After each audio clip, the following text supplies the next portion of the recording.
Hello बच्चों, welcome back to Sai academy for success. और मेरा नाम है मीनाक्षी। आज मैं लाई हूँ आपके लिए समास पार्ट 2। जैसे कि मैंने आपको पहले वीडियो में बताया था पार्ट 1 में कि समास क्या होते हैं।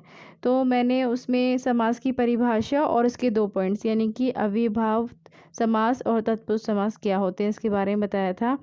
अगर आपने किसी कारणवश वो वीडियो मिस कर दी है या आप वो नहीं देख पाए हो तो मैं उसका जो लिंक है डिस्क्रिप्शन बॉक्स में दे रही हूँ, तो आप वहाँ से जाकर देख सकते हैं। तो चलिए अब स्टार्ट करते हैं आज समास पार्ट 2।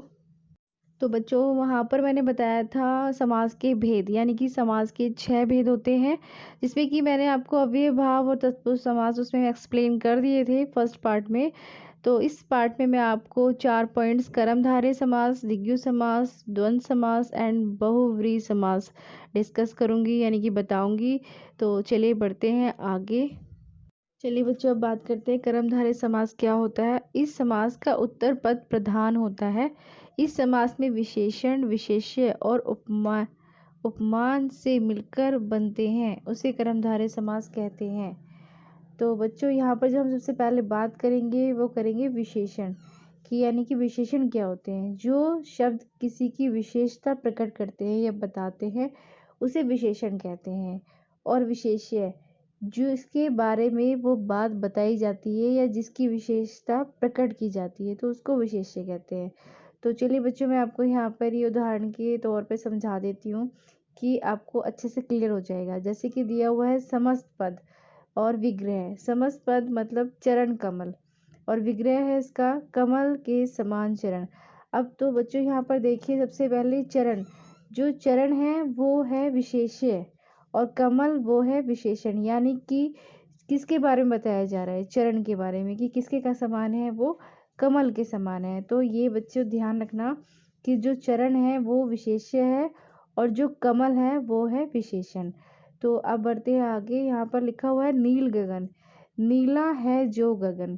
तो बच्चों इसमें आप बता सकते हो मुझे कि इसमें जो विशेषण है वो क्या है। तो बच्चों इसमें विशेषण है वो है नील, जो कि उसका कलर यानी कि उसका रंग बता रहा है। और जो विशेष्य है वो है गगन, कि वो जिसके बारे में बता रहा है कि आकाश के बारे में कि उसका जो रंग है वो है नीला। अब यहाँ पे दिया हुआ है थर्ड पॉइंट, यहाँ पे है चंद्रमुख यानी कि चंद्र जैसा मुख। तो बच्चों इसमें जो विशेषण है वो है चंद्र और उसका जो मुख वो है विशेष्य, यानी कि उसके मुंह के बारे में बताया जा रहा है कि जो उसका मुख है वो किसके समान है। तो बच्चों आपको कर्मधारय समास क्लियर हो गया है। तो चलिए बढ़ते हैं नेक्स्ट स्लाइड की ओर। चलिए अब बच्चों अब बढ़ते हैं नेक्स्ट पॉइंट। नेक्स्ट पॉइंट हमारा द्विगु समास क्या होता है। द्विगु समास में पूर्व पद संख्यावाचक होता है और कभी कभी उत्तर पद भी संख्यावाचक होता हुआ देखा जा सकता है। इस समास में प्रयुक्त संख्या किसी समूह को दर्शाती है, किसी अर्थ को नहीं। इससे समूह को समारोह का बोध होता है, उसे द्विगु समास कहते हैं। तो बच्चों यहाँ पे जिसे दिया हुआ है वह समास जिसका पूर्व पद संख्यावाचक विशेषण होता है। तो यानी कि देखिए बच्चों यहाँ पे संख्या, संख्या से मतलब है कि संख्या का बोध कराने वाला विशेषण, जैसे कि पूर्व पद दिया हुआ है इसमें यानी कि संख्या यानी गिनती बताने वाला। तो बच्चों देखिए जैसे यहाँ पे दिया हुआ है समस्त पद में पंचतंत्र, तो यहाँ पे है विग्रह 5 तंत्रों का समूह, त्रिलोक 3 लोकों का समाहार, शताब्दी 100 अरबों का समूह। तो बच्चों ये वाला जो पॉइंट है ये आपको क्लियर हो गया होगा कि जो इसका पूर्व पद होता है वो संख्यावाचक होता है, यानी कि उसमें संख्या यानी कि गिनती, कि वो गिनती को दर्शाता है। तो चलिए बच्चों बढ़ते हैं नेक्स्ट स्लाइड की ओर। चलिए बच्चों अब बात करते हैं द्वंद्व समास क्या होता है। इस समास में दोनों पद ही प्रधान होते हैं, इसमें किसी भी पद का गौण नहीं होता है। ये दोनों पद एक दूसरे के विलोम होते हैं, लेकिन ये हमेशा नहीं होता है। इसका विग्रह करने पर और अथवा या एव का प्रयोग होता है, उसे द्वंद्व समास कहते हैं। देखिए बच्चों सबसे पहले मैं बात यहाँ पे क्लियर करूँगी कि द्वंद्व होता क्या है। द्वंद्व होता है जोड़ा, यानी कि इसका अर्थ होता है जोड़ा।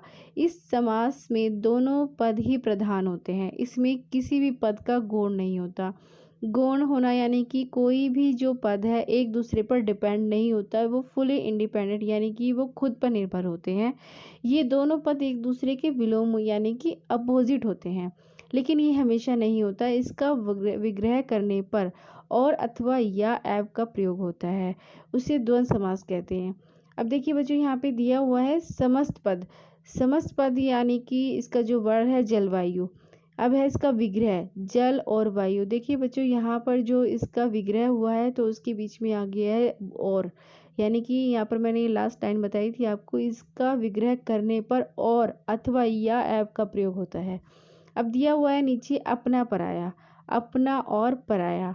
थर्ड है इसका पाप पुण्य, पाप और पुण्य। तो बच्चों आपको समझ आ गया होगा कि द्वंद्व क्या होते हैं। इसके जो पद होते हैं वो पूर्व प्रधान होते हैं, मतलब दोनों ही प्रधान होते हैं। और ये किसी मतलब गौण नहीं होते, ये आत्मनिर्भर होते हैं, एक दूसरे पर डिपेंड नहीं होते, यानी कि दूसरे पर निर्भर नहीं होते हैं, और ये एक दूसरे के अपोजिट यानी कि विलोम होते हैं। चलिए बढ़ते हैं नेक्स्ट स्लाइड पर।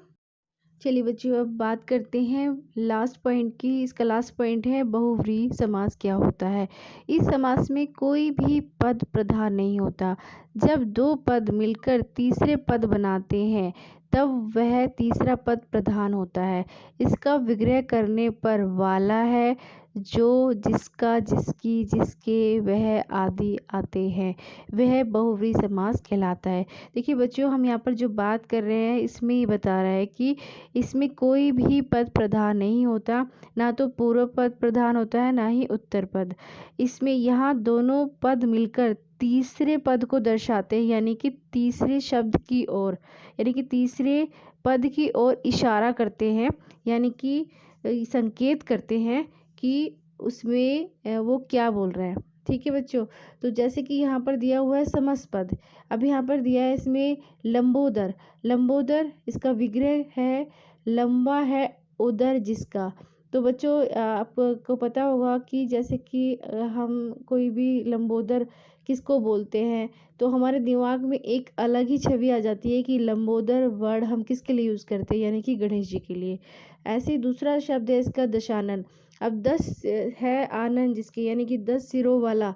सुनते ही बच्चा बता सकता है कि हम किसके बारे में बात कर रहे हैं, यानी कि तीसरा किसकी तरफ संकेत कर रहा है, वो कर रहा है रावण की तरफ, कि जिसके 10 सर थे। चतुर्भुज। अब चतुर्भुज मतलब 4 भुजाओं वाला। अब 4 भुजाओं वाले कौन है, तो वो है विष्णु जी। तो बच्चों इसमें ये क्लियर है कि इसमें कोई भी पद प्रधान नहीं होता। जब दो पद मिलकर तीसरे पद बनाते हैं, यानी कि तीसरे पद की तरफ संकेत करते हैं, इशारा करते हैं, तो वहाँ पर बहुव्रीहि समास होता है। तो क्लियर है बच्चों। चलिए आगे बढ़ते हैं। तो बच्चों ये थी हमारी वीडियो समास के ऊपर, जो कि यहीं समाप्त होती है। उम्मीद करती हूँ आपको समझ आया होगा। अगर आपको कोई भी बात समझ नहीं आती है तो आप मुझे कमेंट बॉक्स में लिख सकते हैं। लेकिन जाते जाते बस आपसे मैं एक ही बात बोलूँगी, practice makes a man perfect, यानी कि लगातार अभ्यास करने से ही व्यक्ति निपुण होता है। थैंक यू बच्चों।